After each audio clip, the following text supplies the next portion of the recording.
आता जाऊयात ठाण्यामध्ये. ठाणे जिल्ह्याला 2 दिवसांचा रेड अलर्ट जारी करण्यात आला. खबरदारीचा उपाय म्हणून शाळा आणि महाविद्यालयांना सुट्टी जाहीर करण्यात आली आहे. दरम्यान शहापूरच्या धरण क्षेत्रात रात्रभर मुसळधार पाऊस कोसळल्यामुळे नदी नाले ओसंडून वाहू लागलेत. त्यामुळे मुंबईला पाणी पुरवठा करणाऱ्या धरणांच्या साठ्यात मोठी वाढ झाली आहे.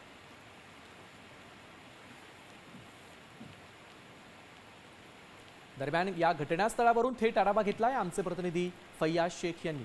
पाहूयात. ठाणे जिल्ह्याला आज आणि उद्या 2 दिवस रेड अलर्ट जारी केलेला आहे। यामुळे जिल्हा प्रशासनाने शाळा असो की महाविद्यालय असो यांना सुट्टी जाहीर केलेली आहे। सध्या आपण बास्ता धरणाच्या पाणी क्षेत्रात आहोत। बास्ता धरण पाणी क्षेत्रामध्ये मुसळधार हा पाऊस पडत आहे आणि यामुळे हा बास्ता धरण आहे हा पावसाच्या धुक्यामुळे पूर्णपणे हा हरवून गेलेला आहे। सध्या शहापूर तालुक्यातील जी तानसा असो, बास्ता असो का मोडकसागर धरण असो का मिडल वैतरणा असो या धरण क्षेत्रामध्ये मुसळधार पाऊस पडत आहेत।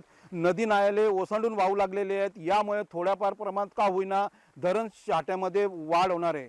फैयाज शेख, साम टीव्ही, शहापूर।